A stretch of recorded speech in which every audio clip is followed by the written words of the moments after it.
आज जमाना बड़ी तेजी से बदल रहा है। जितनी रफ्तार से हम आगे बढ़ रहे हैं उससे 100 गुनी रफ्तार से ये जमाना बदल रहा है। एक समय था जब लोग सफ़र करने के लिए बैलगाड़ी का इस्तेमाल करते थे, उसके बाद कार आया, रेलगाड़ी आई, एरोप्लेन आया और आज हाइपरलूप की तैयारियां चल रही है। आप हाइपरलूप के माध्यम से 700-800 किलोमीटर प्रति घंटे की रफ्तार से अपने डेस्टिनेशन तक पहुंच सकते हैं।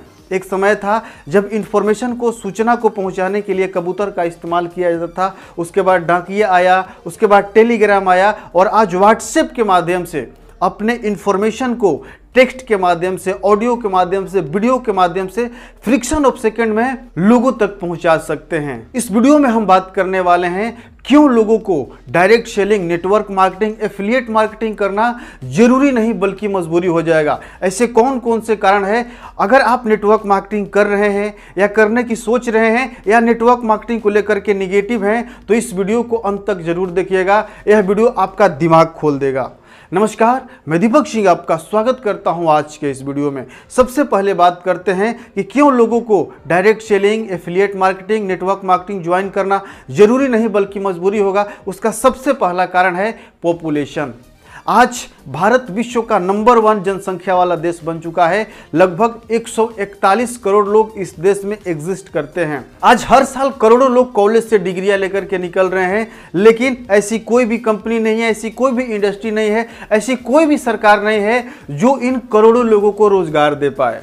दूसरा कारण है टेक्नोलॉजी। आज टेक्नोलॉजी के माध्यम से मासेस का काम रोबोट और ऑटोमेशन के द्वारा खत्म किया जा रहा है और क्लासेस का काम एआई के माध्यम से, एल्गोरिथम के माध्यम से खत्म किया जा रहा है। आइए इसे थोड़ा डिटेल में समझते हैं। सबसे पहले एग्रीकल्चर क्षेत्र की बात करते हैं। एग्रीकल्चर क्षेत्र में पहले क्या होता था? सारा काम किसान करते थे, लोग करते थे, लेकिन आज जुताई से लेकर, बुआई से लेकर, फसल कटाई से लेकर हर काम मशीन के द्वारा किया जा रहा है। तो लोगों का काम कहाँ बचा? अगला है इंडस्ट्री के अंदर बहुत सारे लोगों का काम होता था, लेकिन आज असेंबली लाइन पर रोबोट और आर्टिफिशियल इंटेलिजेंस का कॉम्बिनेशन को मिक्स करके ऐसे रोबोट तैयार किए जा रहे हैं जो लोगों के काम को खत्म कर रहा है। आज असेंबली लाइन पर प्रोडक्ट को असेंबल करने से लेकर के उसके टेस्टिंग और उसके पैकिंग का सारा काम रोबोट के द्वारा किया जा रहा है, जो लोगों के रोजगार को खत्म कर रही है। पहले लोग पैसे निकालने के लिए बैंक में घंटों लंबी लाइन में खड़े रहते थे।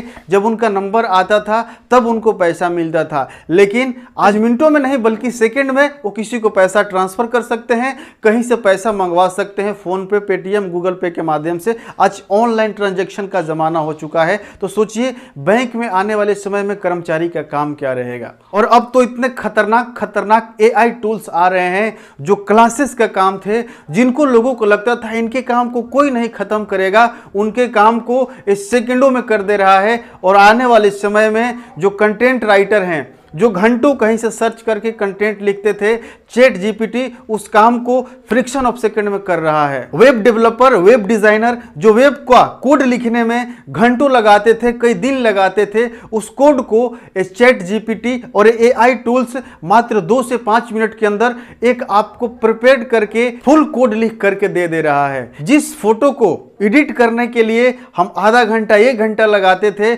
उस काम को एआई के माध्यम से आप 1 मिनट में कर सकते हैं।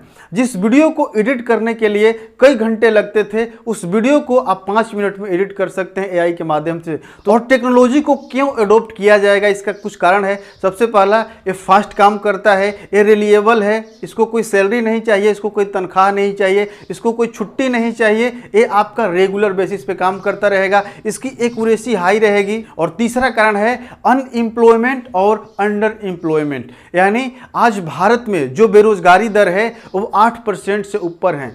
यानी लगभग 11 करोड़ से अधिक लोग हमारे देश में बेरोजगार हैं, जिनको रोजगार की आवश्यकता है। और कुछ लोग ऐसे हैं जो रोजगार तो कर रहे हैं, लेकिन उनको तनख्वाह इतनी कम मिलती है, उनको सैलरी इतनी कम मिलती है, जिससे वो सिर्फ अपना गुजारा कर सकते हैं, कुछ आगे डेवलप नहीं कर सकते हैं। तो भारत की जो मूल समस्या है वो अनएम्प्लॉयमेंट के साथ साथ अंडर एम्प्लॉयमेंट भी है। जैसे एग्जाम्पल से समझते हैं, कोई बंदा 8 लाख लगा करके बीटेक करता है, लेकिन जो उसकी सैलरी लगती है वो लगती है 15,000 20,000 रुपए। अब सोचिए, उस पैसे से वो सिर्फ ईएमआई ही भर सकता है, जबकि उसका भी खर्चा है, उसके परिवार का भी खर्चा है और उसको कुछ इंप्रूवमेंट के लिए कुछ सेविंग भी करना है। बहुत सारे लोग 5,000, 6,000, 8,000 रुपये में काम कर रहे हैं। यह है अंडर एम्प्लॉयमेंट, यानी लोगों को तनख्वाह तो मिल रहा है लेकिन इतना कम मिल रहा है कि वो पैसे को सेव नहीं कर सकते हैं फ्यूचर के लिए। क्यों लोगों को नेटवर्क मार्केटिंग, डायरेक्ट सेलिंग और एफिलिएट मार्केटिंग ज्वाइन करना जरूरी नहीं बल्कि मजबूरी होगा? इसका चौथा कारण है इन्फ्लेशन रेट। हर 4 साल में महंगाई 2 गुनी बढ़ जा रही है लेकिन इनकम डबल नहीं हो रही है। तो अगर आप अपने इनकम को बढ़ाना चाहते हैं तो आपको एक ऐसे इंडस्ट्री में आना होगा जहां पर आपका इनकम लेवरेज तरीके से ग्रोथ करता है, और वो इंडस्ट्री कौन होगी आपको मालूम है। और नेटवर्क मार्केटिंग, डायरेक्ट सेलिंग के कुछ खासियत हैं। सबसे पहला, यहाँ पर आपका एज मैटर नहीं करता है, आपका क्वालिफिकेशन मैटर नहीं करता है, आपकी कास्ट, आपका रिलीजन मैटर नहीं करता है, आपकी हाइट, आपकी वेट मैटर नहीं करती है, और मिनिमम इन्वेस्टमेंट में आप इस धंधे को शुरू कर सकते हैं। जितने रुपए का आपके पास स्मार्टफोन है उससे भी कम खर्चे में आप इस बिजनेस को शुरू कर सकते हैं। और उससे भी अच्छी बात यह है कि आप पार्ट टाइम में भी इस धंधे को बिल्डअप कर सकते हैं। आप अपने जॉब के साथ साथ, आप कोई और धंधा कर रहे हैं उसके साथ साथ इस बिजनेस को कर सकते हैं और आप भी लेवरेज ग्रोथ पा सकते हैं। आप भी अच्छी खासी रेवेन्यू जनरेट कर सकते हैं यहां से।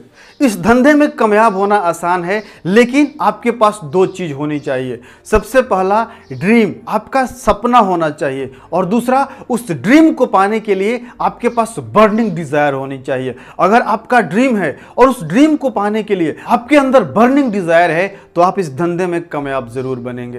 यह वीडियो आपको कैसा लगा कमेंट बॉक्स में जरूर बताइएगा। वीडियो को लाइक और अन्य लोगों तक जरूर शेयर कर दीजिएगा। मिलते हैं अगले वीडियो में, तब तक के लिए आपका बहुत बहुत धन्यवाद। आपका दिन शुभ हो।